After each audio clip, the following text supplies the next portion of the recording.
Fair use disclaimer. This video documentary may make use of copyrighted material. This material is being used for educational purposes only, and thus falls under fair use as detailed in Title 17 U.S.C. Section 106A to 117 of the U.S. Copyright Law. Picture this. The family is heading out on their annual road trip across America, and the world-renowned 1933 American Legion National Convention is on your path. You can't wait, and twiddle your thumbs until the moment you get to see what the burgeoning new activity known as drum corps has to offer. On the way home after the experience, the image of hundreds of corps from all over the U.S. marching down the streets, playing patriotic and clearly American tunes, filling the air with the almost but not quite cacophonous sound of bugles and drums, fills your mind and refuses to leave. Such an experience was quite common for the time, and reflects the roots from which the drum corps activity was grown. However, the face of the modern activity is quite different from what it was back then. To prove this point, let's start with a definition. A drum corps, as it's currently seen, is a group of musicians who play brass and percussion instruments, accompanied by color guard performers, that perform a musical and visual program on a football field, similar to marching band, and craft a program each year that they use to compete against other groups. Musical instruments in the ensemble are meant to cover the full range of voices. The battery, or marching drums, were designed to represent the full variety of brass instruments, with the bass drums corresponding to baritones and euphoniums, tenor drums to the mellophones, and snare drums for the sopranos or trumpets. The front ensemble, or pit, is made up of marimbas, vibraphones, xylophones, synthesizers, auxiliary percussion, and sometimes drum set and timpani. Color guard equipment ranges from the standard flags, rifles, and sabers to more exotic show-specific props, swing flags, banners, and much more. All of these characteristics bring to mind the modern version of the activity, but that has not always been the case. As of now, the tuition fees to participate in a season of drum corps are over $5,000 on average. Of course, the prices weren't always this high, but now there was the extensive national tour, prop and show design, and instrument costs. Despite its very large price tag, the drum corps activity throughout its entire existence has promoted education as a primary goal, with its main membership being young adults who benefit from this policy and can grow into more mature individuals throughout their experience. So as we embark on this journey, we must ask ourselves, why do people do this? What has created such an intense love for the activity that those who haven't marched in decades still come to watch year after year? And how did we get from the very beginning to where we are now?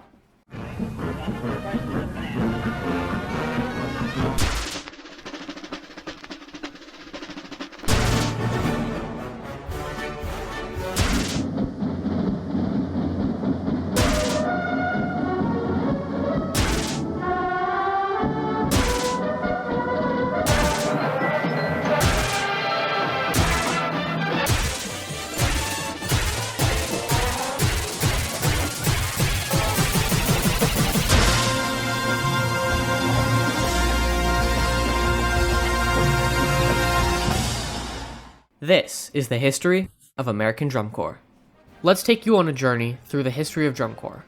Joining us along this journey will be people from across the history of the activity, who will be happy to tell their stories and paint a picture of this diverse and historically dense world of marching music. Why don't we allow them an opportunity to introduce themselves? Hi, my name is Bill Ives.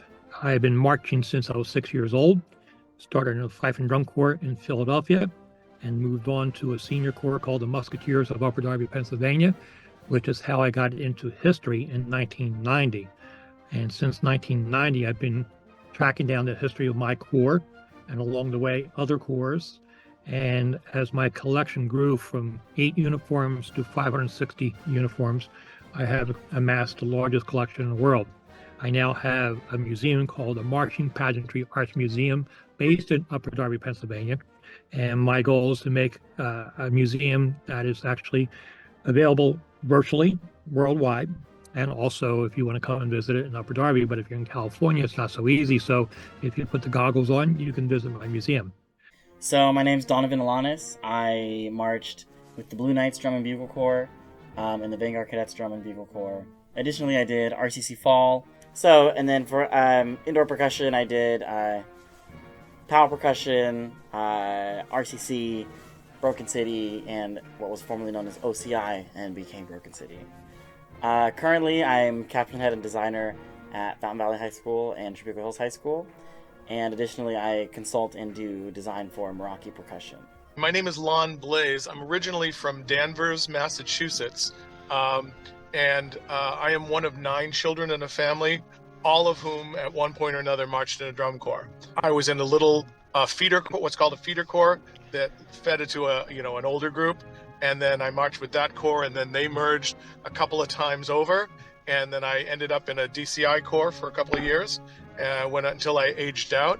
And then a few years ago, I even did a couple of seasons with the alumni corps of that drum corps. Sandy Hallman, and I marched with the Knights from Geneseo, Illinois. I marched in 83 and 84, and with them I was in the pit. It was the first 2 years of the pit for the Knights. And since then, I went on to teach drums for a really long time. 2006, I was elected to the World Drum Corps Hall of Fame, and I'm in the Rochester Crusaders Hall of Fame, Syracuse Brigadiers Hall of Fame, Rochester Patriots Hall of Fame, Northeast Color Guard Circuit Hall of Fame, Pennsylvania Drum Corps Hall of Fame. I started the drum corps in 1958 as a 11-year-old and marched till, actually I was overage my last year, but back then they had the 6 guns low and all that, and so I got away with it. Went into the Army, flew helicopters in the Army, got out, came back, started writing for my Velvet Knight Drum Corps as soon as I got back. Wrote for them for a couple of years, took a diversion, worked for another group called the Kingsmen down here who won the first DCI title. Let's reverse a little bit. I helped found the Impulse Drum and Bugle Corps. I taught the caption, marching caption for the first few years and handed it off, and I ended up coming back and doing it again. And this is one of those things where availability and experience really helps. I'm executive director in 06, and we actually won the Division III title that year. Originally, drum corps was based on military uniformity, and that idea is reflected throughout the history of the activity. Proper military drill emerged out of the complexities of the musket and the benefit of uniform and simple commands when using it on the battlefield, leading to the Renaissance Drill Book by Jacob de Gain in 1607, which sparked the comforts and strength of drill in many militaries. Parades, which were processions of individuals and sometimes vehicles with people on them, became a source of free expression in America and gained popularity by helping to solve issues like women's suffrage, civil rights, and unemployment. At the same time, it was a celebratory movement that often had many soldiers in uniform after successful battles, with their drum and fife to keep step. Drill was so valued in education that the Morrill Land Grant Act of 1862 required military drill to be taught at these new land-grant colleges through the Reserve Officer Training Corps, or ROTC. But since the government later disavowed the use of military drill for education since it was no longer useful in wartime, there needed to be a new outlet for this activity in colleges and high schools. This became the College Marching Band, which was a staple of higher education and helped create many college music departments, which had to be made to support the new marching bands. On the other side of that coin, military music began to be used as the cadence that carried armies from place to place, helping them keep in step while keeping up morale on the journey. Soon it became important in battle as well as a signaling tool. Music in the military came from 3 purposes: to raise esprit de corps and morale, or pride, fellowship, and loyalty, to signal on the battlefield, and to elevate ceremonial functions. To fulfill these obligations, the military developed 2 main music groups: field music and bands of music. Field music was made up of bugles, fifes, and/or pipes organized around a corps of drums, although bugles replaced fifes and pipes by the 19th century. Fancy field music was the ceremonial application of field music in the military, used most commonly for parades to help the men march in step with morale and attract spectators. This also is a call to patriotism, which is one of the core ideas of early citizen drum and bugle corps. During the American Civil War, the use of drum and bugles as a signaling tool spread throughout America, gaining a stronger foothold in American military culture. But then the Civil War happened again, and so here we have more kids being employed at 10 years old, 12 years old, 15 years old, playing drum beats for the troops. The Boys Brigade, founded in 1883, was among the first large organizations designed to teach important values to young boys through the art of marching, carrying a mock rifle, flag, drum, bugle, or bagpipe in uniform. As a side note, while they used to be a very conservative Christian boys group, they now allow people of all gender and races and have since expanded to many countries across the globe. After wars like the Philippine Insurrection in 1899 and World War I in 1914, the veterans of these wars felt a sense of camaraderie and esprit de corps they wanted to continue at home. Through the newly formed veterans organizations like the Veterans of Foreign Wars and the American Legion, whose goals were to impress civic and patriotic duties on Americans, veterans corps emerged. They would hold musters, or rallies, of the buglers and drummers to play together outside the war setting. By World War I, field music was phased out for brass bands, which fell under the bands of music umbrella, which led to the field music groups beginning to grow independently of the military alongside veterans groups, fire stations, and police boys clubs. Drum and bugle corps began to appear in the 1860s and did exist before 1900 as an extension of community bands, but didn't gain traction until after World War I. Soon, the value of marching and music as an educational tool began to spread to teachers, and the activity gained more traction among youth. This can be seen through the quotes of such educational figures at the time as Granville Stanley Hall, who in 1911 wrote in Educational Problems, Volume 1, "Music should go with steps and steps with music. To sit still and listen to stirring music stunts musical development." He encouraged his students to learn music while moving, and vouched for the value of music in education. In 1909, Émile Jacques Delcroix explained how marching is natural, and that's how one should teach children rhythm and music. "I begin the study of music by careful and experimental teaching of movement. This is based in earliest childhood on the automatic exercise of marching, for marching is a natural model of time measure." Before the phonograph, the first at-home music listening device, the way bands made sure their music was heard was by marching around cities and down streets, resulting in the idea that all bands marched, and that the phrase marching band was redundant. By using music men, individuals that train and teach musical instruments while advertising company products, the Kahn Corporation, the largest producer of musical instruments in America, convinced towns all over that having a band was essential, and thereby sold more product. Thus, the popularity of a moving musical ensemble grew in non-military and recreational environments. Coming into the automobile age, the bandstand became a nuisance and road blockage, and town bands faded away, so in order to keep up sales, the Kahn Corporation created the National School of Music to train band directors and convinced people that school bands were now a necessity. Marching bands were seen as valuable to public education since they could be used in the community and were more athletically based than orchestra programs. As the first school band competition appeared, the idea of using professional musicians to train the students emerged, with Joliet High School using both William F. Ludwig Sr. as a drum teacher and having the wind players be private students of Chicago Symphony members, paving the way for the modern school band tech culture.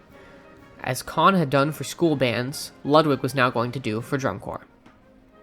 Some National Guardsmen from Racine, Wisconsin created a field music unit of drums and bugles before World War I, and they couldn't take their instruments when they went overseas, so when they returned, they resumed playing out of Post 76 in Racine.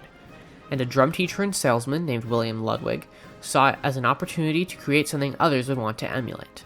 This group became the Boys of 76, one of the earliest recorded modern drum corps, or corps performing recreationally for civilians. Silent movies at the time required music accompaniment, and most drum sales went to movie theaters. As the era of the talking picture removed the need for accompanists, drum sellers such as Ludwig needed a new market for their wares, and so Ludwig made the Boys of 76 a living, breathing advertisement for both a new home for drummers and a new avenue to sell his equipment and instruments. Ludwig, working with other companies like Bach to get bugles, created a turnkey, or one-stop shop market for corps, which were advertised as educational and healthy, and came with publications guiding purchasers on how to create and run a corps of their own. This allowed for the idea of drum corps to spread across America and take root in many places, in part assisted by the large number of bugles no longer needed by the military and existing in surplus. In the 1920s, the newly popularized drum and bugle corps became an alternative to the high school marching band that used the drum and bugle exclusively, since the other two military instruments, fife and bagpipe, were more closely associated with European militaries, and thus drums and bugles represented American military-style band. Despite this, fife and drum corps still held a decent, merely less popular, foothold in America. Since bugles were louder than trumpets and could project higher, they were able to draw much larger crowds. After the establishment of the Boys of 76 in 1917, 23 corps were founded in the 1920s, and the groups began to travel more, gaining popularity at a rapid rate. The VFW and American Legion initiated civilian corps after the end of World War I to maintain social connections made while at war, as well as to maintain public awareness of veterans, garner support for their return, and strengthen patriotism in the U.S. These groups stayed in the public eye via local celebrations and parades. National conventions held what was referred to as the Big Parade, with all the corps in one hours-long event. Eyewitnesses of the Big Parade had this to say on the matter. What a panorama of glory it was. For more than 9 glamorous hours, the drum corps, more drum corps, and still more drum corps, interspersed with bands, floats, and marchers, swept past the reviewing stand in the proudest parade the world has ever seen.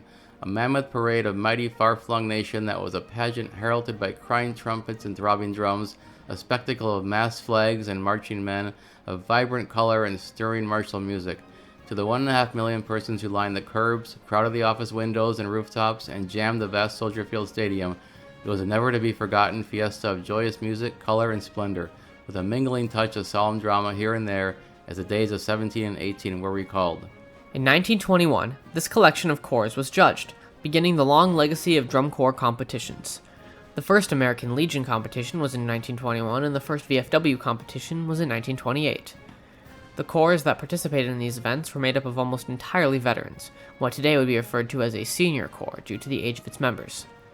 Originally, the VFW and American Legion had military service requirements and very strict instrumentation rules on things like one-handed bugles that could have no way to change pitch aside from embouchure. However, as time went on, they began slowly letting tenor, bass, and D bugles play in competition, given they stayed in the key the whole show. During World War I, which was the war to end all wars, the American Legion was concerned that there would be no more veterans to continue their traditions, and created the Sons of the American Legion, or SAL. Since veterans groups created Boy Scout troops and baseball teams, corps were a natural extension of that, as vehicles of patriotic and military values for the youth. These began the youth drum corps scene, which now almost entirely dominates drum corps in America. In this era, corps used the doughboy infantry uniform from World War I as their traditional uniform. The wives of Legion members also created corps in the 1920s alongside their husbands, and multiple all-girls corps existed during this time. Later on, the youth scene would get an all-girls classification for their corps as well, but not quite yet. In the 1930s and 40s, Busby Berkeley, with a background in the military, made headway as a dance choreographer for famous Hollywood movies, with his large synchronized movements, which influenced the creative drill and choreography of drum corps shows. As popularity grew for the youth side of the activity, the American Legion held junior corps competitions in 1937, and VFW followed suit soon after. 32 national junior corps contests were founded in the 1930s. Almost all of the initial junior corps were founded by already existing senior corps organizations, and the idea of the junior corps became popular going into and directly following World War II. In terms of instrumentation, experiments with the piston valve changed the bugle's key. However, there were strict restrictions on its use during competition until decades later when the requirement was lifted. And then they added a piston, but they had to get it through the vets organizations. And it's like, we don't know about that, right? Well, they got the one piston through, but you couldn't use it. You could lock it down. So you could put this horn in G, which is open, put the valve in and lock it so it's in. Then the horn's in another key and you could play a chord, within the, well, you could play chords to begin with, but I mean, now you could play other things. I'm not that much of a musician to know what it is, but thirds and fifths and all that stuff. Military musical practices were common since those values were meant to be passed on, and as such the repertoire was limited to patriotic pieces and marches. These competitions saw corps getting in formation and marching across the field from one end to the other, usually limited to 11 to 13 minutes and between 128 and 132 beats per minute, which was a change as the parade block was brought inside the football field. In fact, until the formation of DCI, these tempo regulations were held solid. Oh, it used to be, that's it. That's it. 132. You got 4 beats down, 2 beats up, something like that, or 8 metronome marking range. Above and below, you go beyond that, and either way you're penalized. Older competitions involved parading around the city, which was then moved to the track of a football field and eventually onto the field itself. playing a few tunes while marching, a standstill concert piece, and one last song as they exited the field to the right. The theory for this shift is that as competitions got larger, they were too much of an inconvenience for the growing automotive transport network. Most youth who joined had no experience and couldn't read music, and instructors were usually veterans or alumni of the Corps who also had minimal musical literacy. Everyone that I marched with few exceptions, learned playing a horn. I was a contrabass player, learned to play by rote. Thus, repertoires did not demand technical prowess, but focused on precision movement and patriotic fervor instead. Scoring started as a military tick system, with full scores of 100. Although not quite 100, as DCA founding member Tom Pesci points out, there was 10 points for inspection. So you were really being judged on 110 points, not 100. These full scores were given to each corps, and then they would be penalized for each infraction, getting ticks that reduced the score in certain captions. The inspection caption was for uniforms before they stepped on the field, and emerged out of a desire to stick to military roots, where the idea of the uniform inspection came from. However, as time went on, the inspection caption became essentially insignificant in scores. We managed to turn that into something that was actually almost fake. It was rare that an inspection would even change a placement. Like with in 65, Crusaders and Hawthorne were going neck to neck. Everybody knew it was going to be a close contest. And the officer that went through and did the inspection made sure he only found 2 ticks on Hawthorne and 2 ticks on us so that he didn't contribute to the competition. The cadence caption was for tempo, and was focused on maintaining a consistent tempo within the allocated 128 to 132 beats per minute range. The marching and maneuvering caption, commonly referred to as M&M, judged the precision details of marching, and was the biggest caption in terms of points. This reflects the main focus of corps at the time, which was visual perfection over musical accuracy. Bugle and drum captions were for musicality, but also for uniform horn angles and stick heights, once again a reminder of the visual uniformity that was expected of the corps. Judging this way focused on errors in execution and therefore was limiting and discouraged innovation and experimentation. Many VFW or Legion competitions required the member corps to be sponsored by a local post of said group, but some open class competitions let any corps that could pay the fee participate. As a result, other youth organizations like Catholic groups, police athletic leagues, and Boy Scouts soon hosted corps of their own outside of the veterans posts. Then the Scoutmaster got the great idea. Well, he was talking to somebody. There were lots of drum and bugle corps around here, or a few, and they were very visible. So he had the idea, wanted to start one, Boy Scout drum and bugle corps. So okay, so this is actually when the troops started. Around this time, there was a corps in almost every city, with rehearsals starting with the staff calling out around the town and knocking on doors. If you were a young city kid who lived by a veterans post, police station, firehouse, or church, chances are you were part of a drum corps. However, the proliferation of corps was not nearly as plentiful in less urban areas. When you go back into the 50s and 60s, and the drum corps, first of all, there was hundreds of them. And like VFW posts had them, and churches had them and all. But that was more of a city thing, I think. Because in the suburbs, we didn't have anything like that. 37 corps, some of which were all female, were founded in the 1940s, despite the ongoing war, although the national competitions were suspended until the war had ended. By the time the national competitions were resumed in 1946, many switched to single-piston bugles and baritone bugles. Visuals also changed to showcase more movement on the field. Repertoire was expanded to include Broadway hits, and despite not being directly patriotic, it was still distinctly American music. Battery instruments were vastly different in their construction at this time.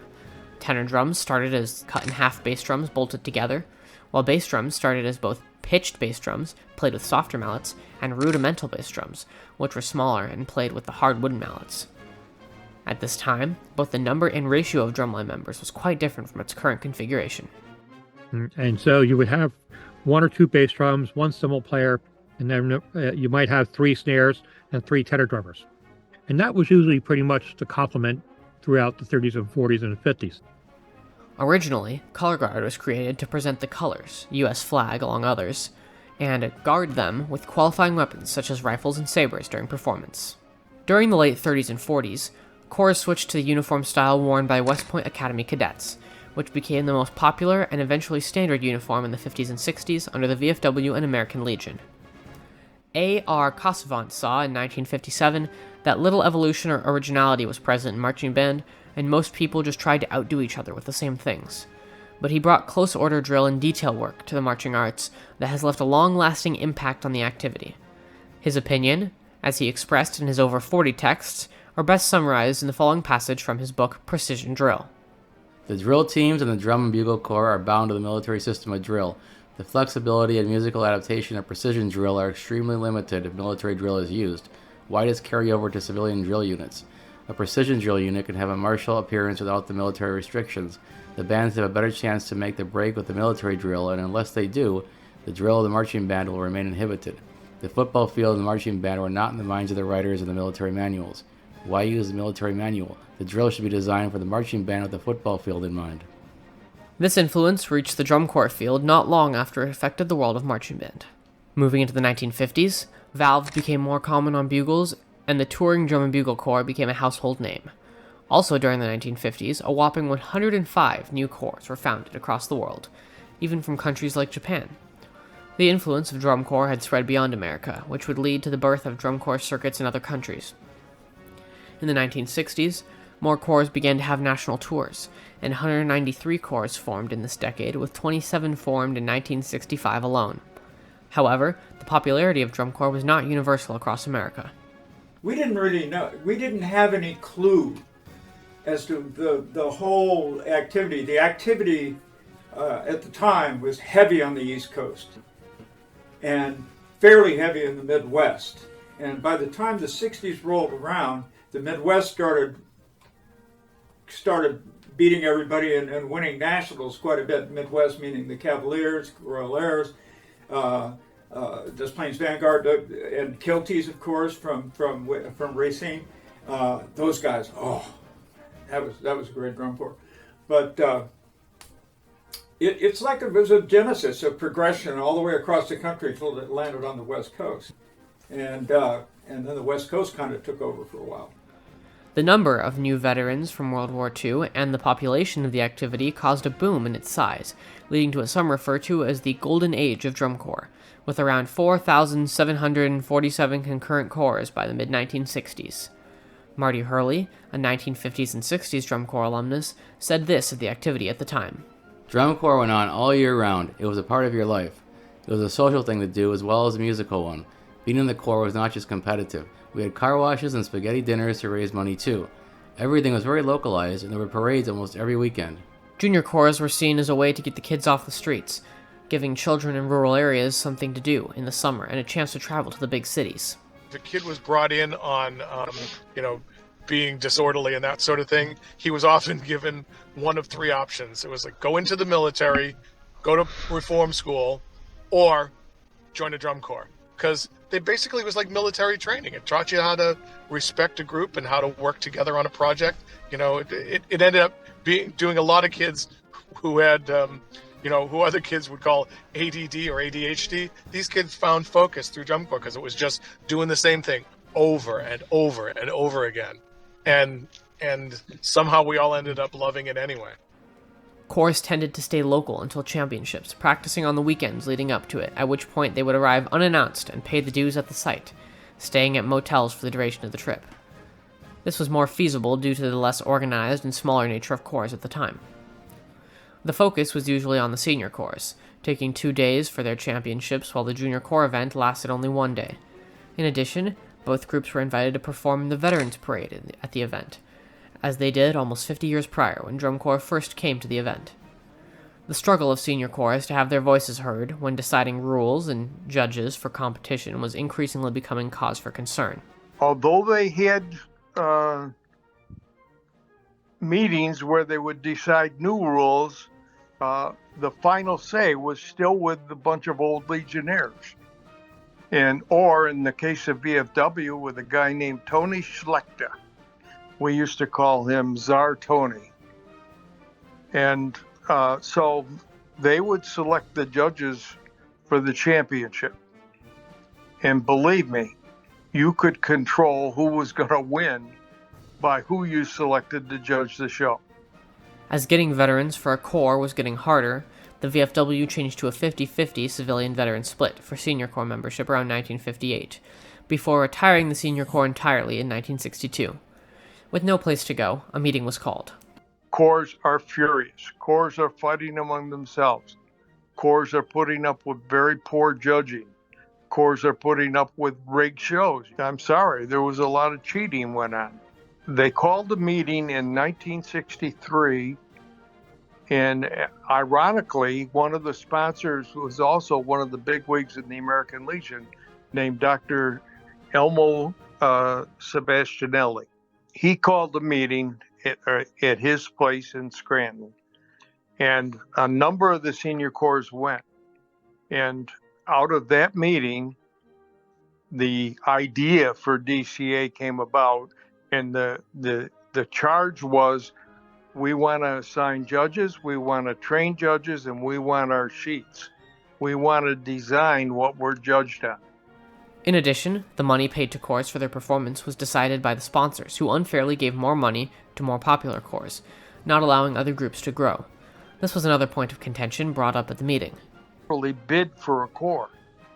So somebody like Hawthorne in senior corps could demand a lot of money. There were shows in the early 60s where they were getting maybe $4,000. $4,000 in 1963 would be worth $40,000 in today's money. But if you had Hawthorne in a senior show, you had an instant audience. Thus, the senior corps created Drum Corps Associates, or DCA, in Scranton, Pennsylvania in 1963, foreshadowing the next decade of changes for the junior side of the activity. In the 1960s, youth began to reject military imagery as a result of the Vietnam War and the hippie movement, and competitions became sites to challenge these values. To combat this, groups such as the American Legion added uniform requirements like not allowing hair length below the collar and requiring trimmed facial hair in inspection scores. The 1972 Garfield Cadets show, called No More War, had a mock battle where the Corps died and a peace sign formation on the field, infuriating the veteran judges. These shifts were caused by both younger members and younger staff, who did not have military experience, and many were pursuing or had degrees in music and the arts, seeing the creative expression as the primary purpose of the activity instead of military values and tradition. I always equate it to like the compulsories in figure skating. They got rid of the compulsories because, it was boring and it was stringent and no one knew why. Now in DCI, if you drop a rifle, you grab it and pick it up and keep going. Back in the day, you let it lie on the ground until a judge gave it back to you. Those kind of things. The visual picture basically took precedence over the military precision component of drum corps. Corps began to use props, costumes, dancing, and different repertoire to create thematically integrated performances. The Cavaliers had a circus-themed show in 1971 with a clown and a juggler, and the Madison Scouts did an Alice in Wonderland-themed production with a young girl, dancing in costumes for the color guard. These things weren't expressly banned, but frowned upon, since they were non-military. Later, VFW overseer Tony Schlechta decreed costumes, dancing, and general clowning around not tolerated in his organization. Color guard began as a place for those who were still learning or couldn't play their instrument, presenting the colors at proper times in the performance, while marching. But by the 50s and 60s, the spinning and tossing of rifles was added to color guard, leading to the use of simulated rifles, like the ones used today, as well as sabers and flags, increasing the skill ceiling and making the color guard the standout caption that it is today. This era also saw the use of tuned bass drums for tonal music, which is the modern configuration of the instrument. Tenor drums also saw a reimagining from a combination of multiple single-headed bass drums to the timp-tom duos, trios, and eventually quads. In the 1960s to early 70s, a more relaxed, less military-style satin uniform became popular. Competitions were historically run under the VFW and American Legion, and by the 1970s, corps were tiring of their strict control and lack of money from performing. As a result, Cavaliers director Don Warren and Troopers director Jim Jones created the Combine, or the Midwest Combine, made up of the best groups from the Midwest, West Coast, and Upper Midwest, which was formed to combat the financial and competitive issues facing junior corps at the time. This group was made up of the Blue Stars, the Troopers, the Madison Scouts, the Cavaliers, and Santa Clara Vanguard. A second group for the same purpose, called the United Organization of Junior Corps, or the Eastern Combine, was also created for corps on the East Coast, and consisted of the Garfield Cadets, the 27th Lancers, Blue Rock, the Boston Crusaders, and the Blessed Sacrament Golden Knights. Facing issues such as prize money that only increased 10%, despite costs for corps running increasing by 200%, causing many corps to fold, and judging requirements that were too strict and didn't allow for creative expression or innovation, the two combines were met with denial after denial from the VFW and Legion. Saying we're going to have our own shows, because we ain't making any money off of this, and it's costing us tons of money to do it. And you vets organizations are not helping us out here. You know, $1,000 first prize for winning nationals is nothing when you're putting all these people on the road, buses, food, all this stuff. So that was the beginnings of DCI as we know it. This new autonomous alliance, called Drum Corps International, or DCI, was created in 1972, made up of both Combine members plus the Argonne Rebels, Anaheim Kingsmen, and De La Salle Oaklands from Canada. The Oaklands inclusion is what caused the group to put International in the name, since it was originally going to be referred to as Drum Corps National. In fact, one of the founding directors of DCI has quite the story to tell on that front. This is my 63rd year affiliated now with Drum Corps. I started the Cavaliers back in 1948 and was under the Legion and the VFW. And in Delavan, Wisconsin, both the Troopers and the Cavaliers were on their way to New York City. So I had to use the John. And I'll talk very frankly, while I'm at the urinals, in walks Trooper Jones. And I says, Jim, we can't keep this up. We don't get any money. We perform for nothing. We have to follow what the VFW and the Legion rules are. I says, why can't we get together and do this ourselves? He says, well, you're right, Tom. We've got the act. So I says, well, why don't we unionize? And he says, good idea. There was now 13 of us interested because the Eastern Corps got a hold of us. And they joined with us, and we needed a new name. They didn't want to use our name, and we didn't want to use their name. So all right, let's pick out a new name. They put up a blackboard, and somebody says, how about Drum Corps National? So we wrote on the blackboard, DCN.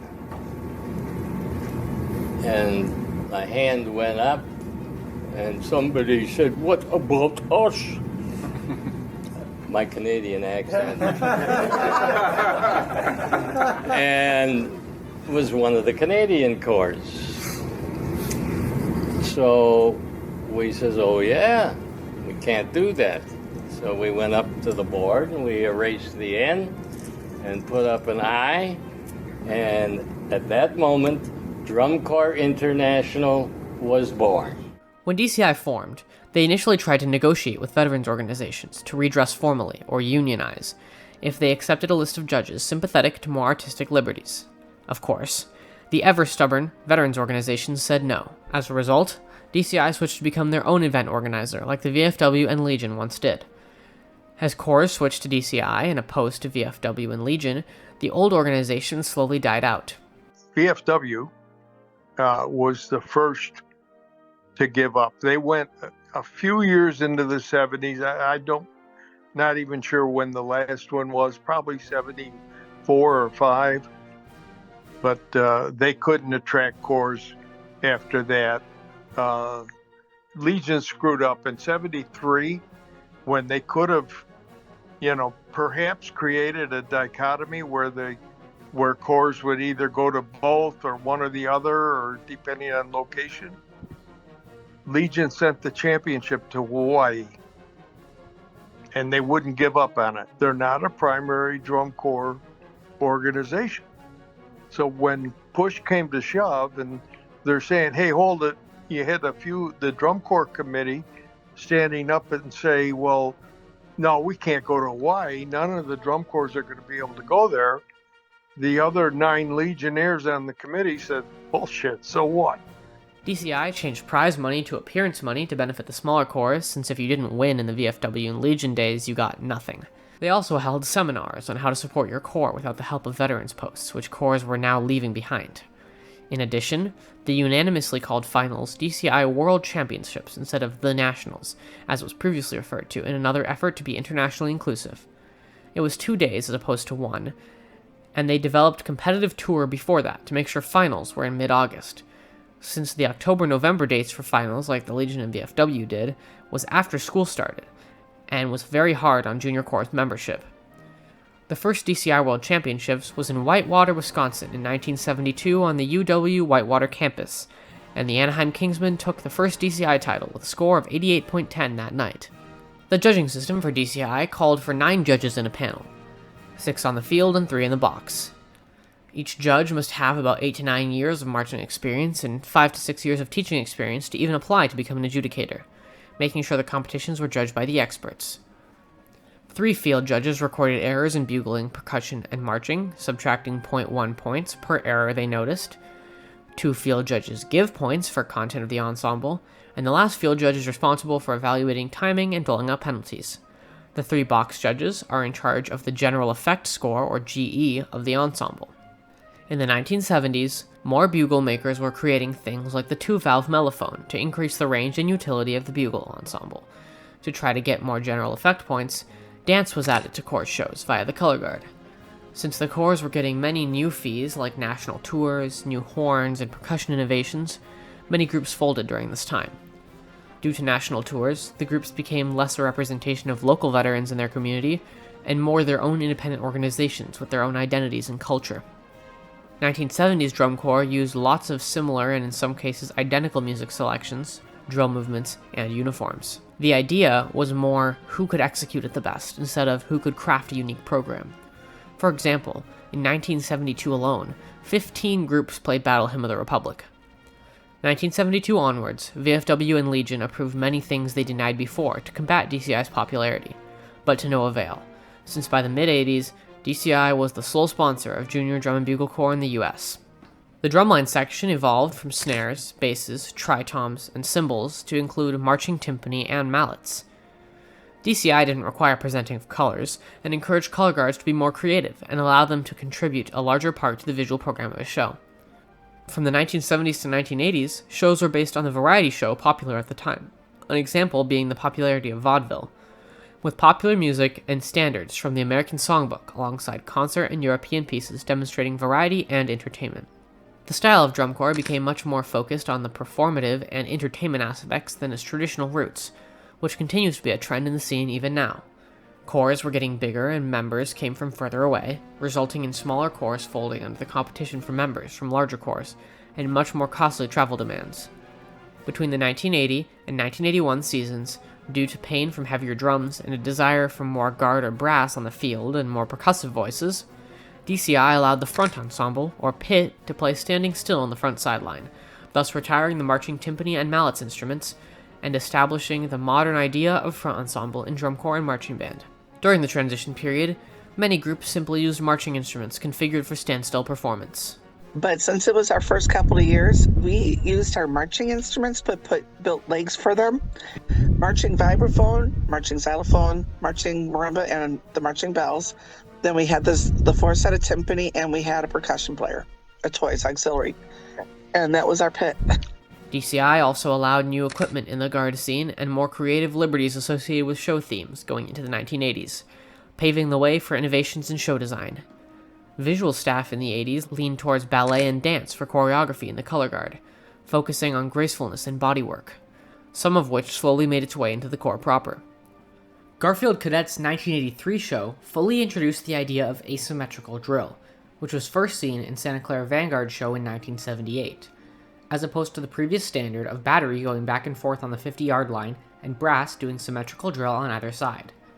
The thematic success of shows based on a concept or story was popularized by Garfield Cadet's program of West Side Story in 1984, and alongside their victory in 1983 and 1985, the first ever three-peat victory was achieved. Carrying these themes into the minds of the audience and judges was the pre-show, which was added in the late 1970s but became popular in the mid-80s. So you put on a pre-show to stage your drum corps. This, I think, around the late 70s is when this came around. And Phantom made a big deal about this. They just did this huge production. It was nothing. You're not gaining a damn thing from it. You're just doing this. And what are you doing? Supercharging the judging community? I don't know. It's that detailed and that good, and it takes so much time and so much effort to put it out. Well, hell yeah, I'm interested. Of course, I love it. Kicked off by Star of Indiana's performance in 1993, which used colorless props, uniforms, and equipment alongside difficult music, unique guard equipment, and a reliance on dance and quiet moments as opposed to the louder, faster, higher mantra of design at the time. The idea of designing a show around a unifying visual concept as opposed to a musical theme emerged. Through the works of the Cavaliers in their three-peat in 2000, 2001, and 2002, the idea of a show that connects its musical and visual ideas seamlessly into its concept appeared, supported by original music composed or arranged by core staff. As time went on and we get closer to the current era of DCI, the use of larger and more complex props and costumes to tell the story of drum corps shows becomes evident, with story-based shows like Carolina Crown 2015 Inferno, and the advent of new uniforms that are costumes based on the show theme, resulting from the Bluecoats innovations in 2016 with Downside Up, which is the present standard. In addition, Winter Guard, percussion, and wind circuits functioned as a sort of think tank for the evolution of instrumentation, show design, and music writing, whose influence can be seen in the more modern era of drum corps. We don't do shakos anymore. It's like we never did shakos in indoor, right? That kind of transferred into like a full core thing, and I don't know how much correlation there is there. But also with like uniforms too. Like the indoor scene, the uniforms changed. It became more, form-fitting, more, I don't want to say casual, but colorful and expressive in different ways, maybe than like just your traditional core colors or uniforms. And that definitely has transferred over to drum corps for like a lot of groups. The organization Winter Guard International, WGI, was formed in 1977 to serve as a more formal and organized circuit for color guard competitions nationwide, shifting to a winter season structure as opposed to laying it over top of the drum corps season. Through this creative outlet, color guard had many innovations that have since become staples of drum corps shows, and raised the average skill level of drum corps color guard members. Similarly, the percussion division of WGI was created in 1992 for the same goals, and organized the loosely existing 1980s to 90s winter drumline scene. This also gave a large opportunity for the growth in skill level of the designers, instructors, and performers, allowing for drum corps to do more with percussion.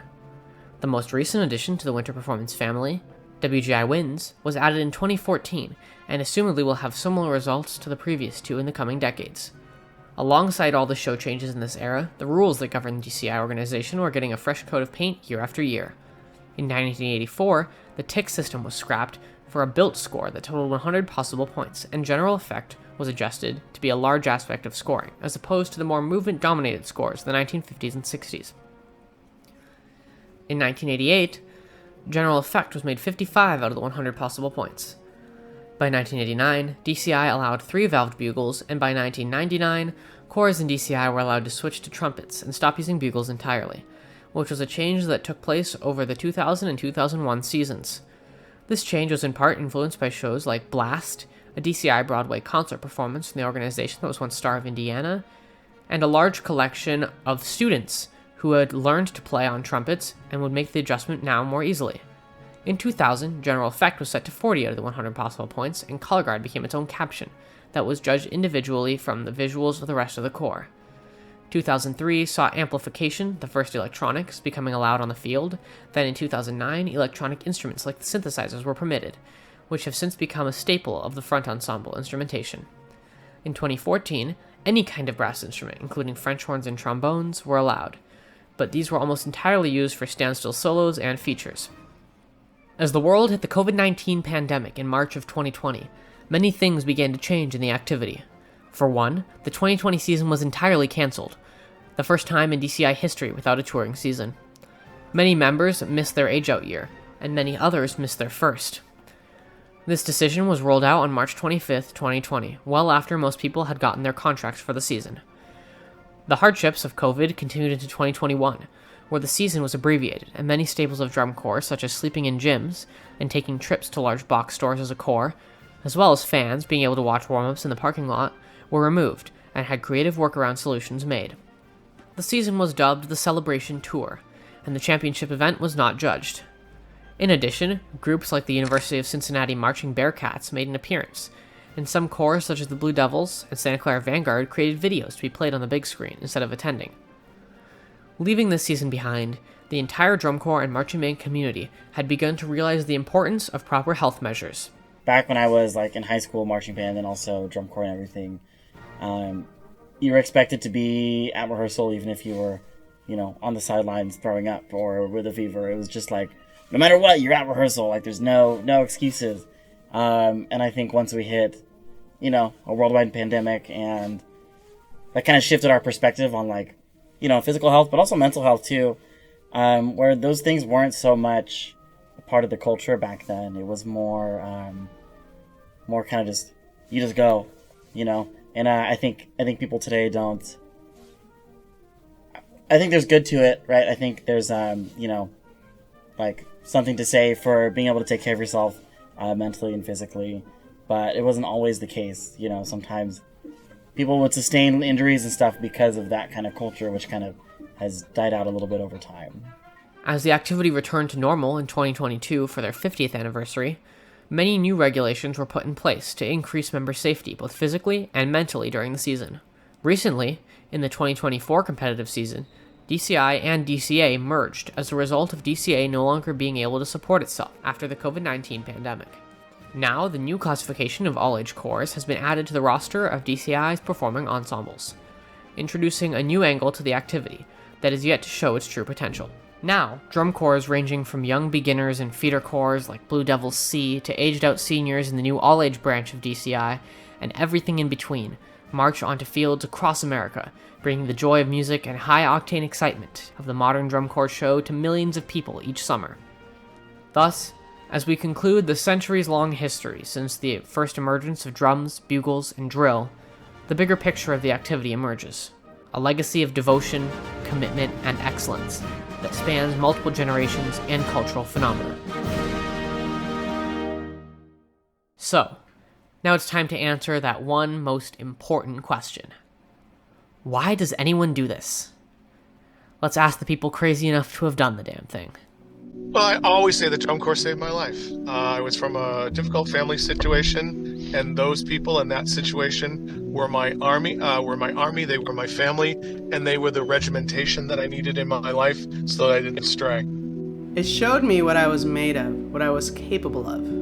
It was the hardest thing I'd ever done at the time, probably ever, and the sensation of incremental improvement towards almost perfection was intoxicating.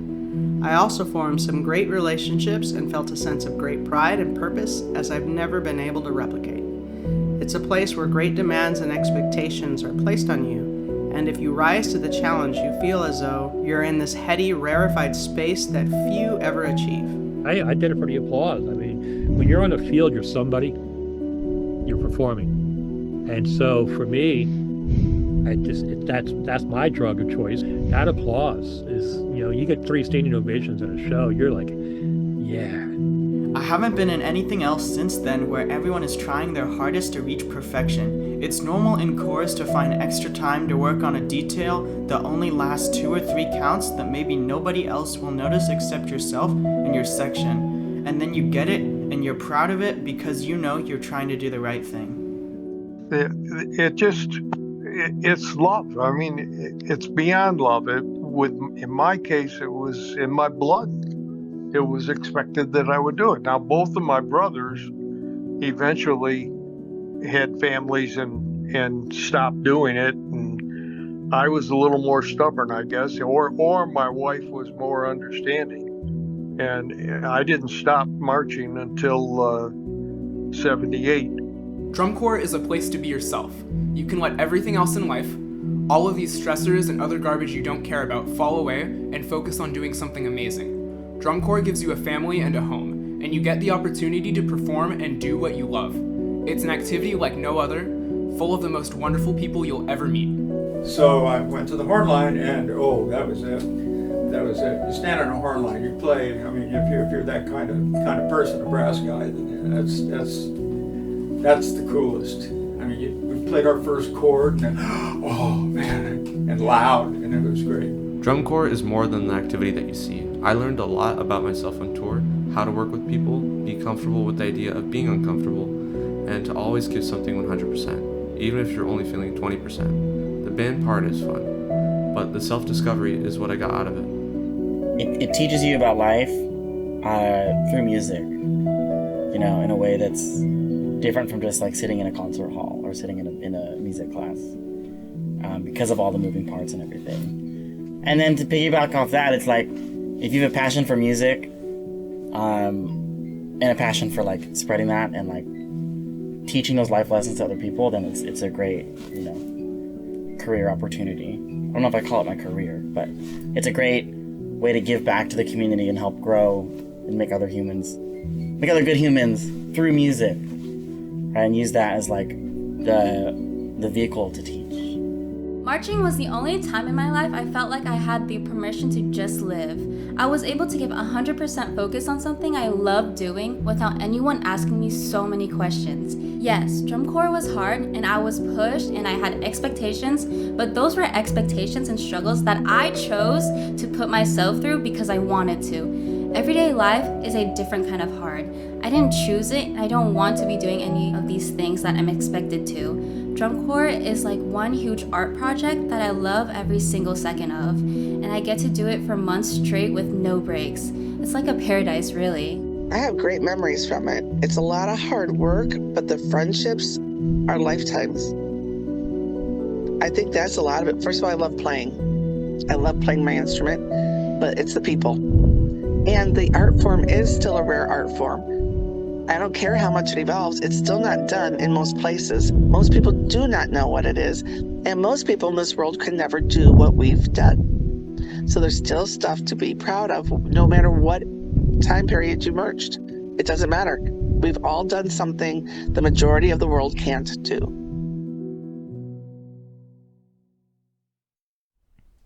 Hi, welcome to the end of the video.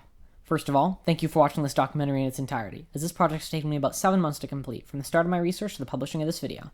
I really hope this was as interesting to watch as it was to make. I'd like to thank the people that agreed to let me interview them. So, a huge thanks to Charlie Groh, Donovan Alanes, Sandy Hallman, Tom Pesci, Lon Blaze, and especially Bill Ives, who helped answer many of my questions as I was revising the script. I'd also like to thank all the people who helped voice this video, including both of my parents, Josh B., Brianna R., Nicholas M., and Adam L. I also want to give a shout out to the U.S. Marine band The President's Own for their dedication to creating a publicly available collection of all of John Philip Sousa's works, which you have heard throughout this video. As I only showed small pieces of the videos, photo collections, and books used, I highly recommend looking at them all in your own time. To make this easier and to give proper credit, there's a Google Sheets link in the description where all the links I used are organized and sorted by appearance and source type, with timestamps provided. Before I sign off this video, there's one quick thing I wanted to address.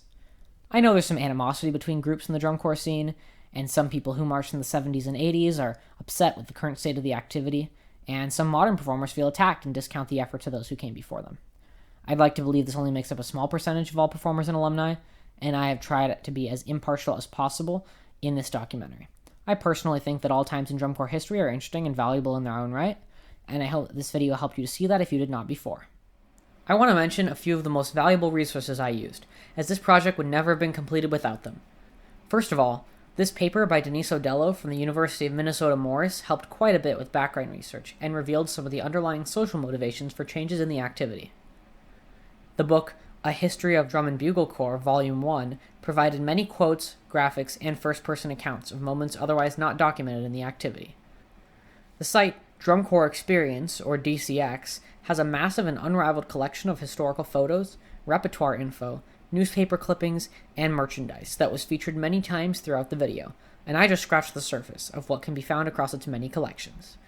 The doctoral dissertation, What is a Drum and Bugle Corps? Reinterpreting Traditions Inside the Musical Community, by Dennis E. Cole from Kent State University, was instrumental in tracking the growth of the activity on a macro scale across its entire duration, and gave information in many places that nothing else had, alongside photos to accompany it. Thanks to all these incredible sources and many more I don't have time to list here. As a reminder, you can check them all out at the linked spreadsheet in the description. Once again, thanks for watching, and I hope you have an incredible rest of your day.